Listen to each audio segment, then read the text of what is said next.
আসসালামু আলাইকুম। এসএসসি 2025 শিক্ষার্থী সকলে কেমন আছে? আশা করি খুবই ভালো আছে। তো আজকে যে বিষয়টি নিয়ে আলোচনা করবো সেটা হচ্ছে তোমরা কীভাবে সঠিক নিয়মে তোমাদের উত্তরপত্রটা ফিল আপ করবে সেটাই আজকে তোমাদের দেখিয়ে দেবো। তো এইখানে তোমরা যদি ভুল করো তাহলে তোমরা রেজাল্ট একদমই আসবে না।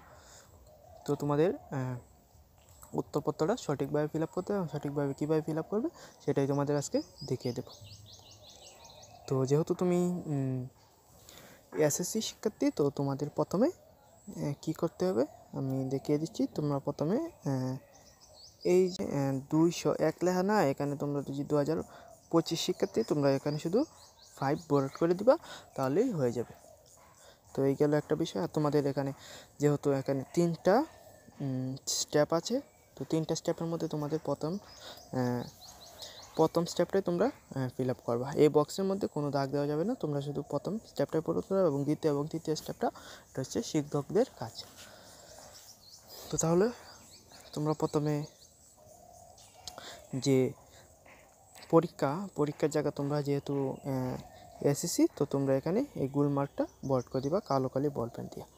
তারপর আসি রোল নম্বরে। তো রোল নম্বর হচ্ছে তোমাদের 6টা রোল নম্বর আছে এখানে, 6টাই তোমাদের ফিল আপ করতে হবে। ধরো তোমাদের রুল হচ্ছে 1 2 3 4 5 6, তাহলে তোমরা অবশ্যই এখানে 1 দিয়ে দিবা, এখানে 2 3 4 এগুলো ফিল আপ করে যেখানে যে 1 লেখো তাহলে নিচে 1 বর্ড করে দেবা, 2 এখানে 2 লেখো তাহলে নিচে 2 বর্ড করে দেবা, 3 লিখলে নিচে 3 বর্ড করে দেবা, 4 লিখলে নিচে 4, 5 লিখলে নিচে 5 বর্ড করবে এবং 6 লিখলে নিচে 6 বর্ড করে দেবে। এভাবে প্রত্যেকটা বর্ড করে দিয়ে দিতে হবে।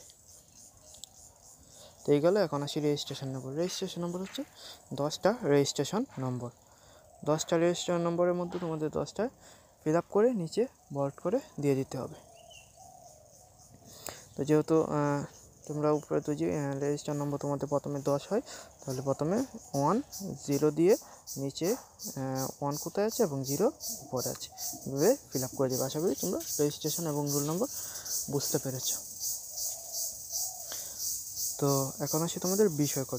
যেহেতু তোমাদের প্রথম যদি তোমাদের বাংলা পরীক্ষা হয় তাহলে বিষয়কর হচ্ছে 101 এবং অন্যান্য পরীক্ষা হলে বিষয়কর অন্যান্য হতে পারে। বাংলা পরীক্ষাটা আমি দেখিয়ে দিই। এখানে 1 0 1, তো এখানে 1 0 1 এভাবে বিষয়কর ফিল আপ করে দেব। তারপরে অতিরিক্ত উত্তরপত্র। তোমরা যদি অতিরিক্ত যে পেজটা লইবা, যদি তোমরা একটা পেজ লও তাহলে 0 1 এভাবে ফিল আপ করতে হবে। তো এই গেল অতিরিক্ত উত্তরপত্রের বিষয়। তারপরে আসি তোমরা এখানে যে কক্ষ পরিদর্শকের স্বাক্ষর, এখানে তোমরা যে কক্ষ পরিদর্শক যে থাকবে তার স্বাক্ষর এখানে কক্ষ পরিদর্শকের স্বাক্ষর থাকবে। আর এই জায়গার মধ্যে হচ্ছে পরীক্ষার তারিখ দিতে হবে। যেহেতু তোমরা যে তারিখ পরীক্ষা দিবে ওই তারিখে দিতে হবে এবং বক্সের বাইরে কোনোভাবে যাওয়া যাবে না, এটাই তারা বলে দিয়েছে। তো এই ছিল তোমাদের সঠিক নিয়মে এসএসসি 25-এর জন্য সঠিক নিয়মে উত্তরপত্র প্রদানের এক ভিডিও। তোমরা যে এরকম ভিডিও পেতে চাও অবশ্যই চ্যানেলটা সাবস্ক্রাইব করে, আর তুমি যদি এসএসসি 25 শিক্ষার্থী হয়ে থাকো অবশ্যই চ্যানেলটা সাবস্ক্রাইব করে রাখবে এরকম নতুন ভিডিও পেতে।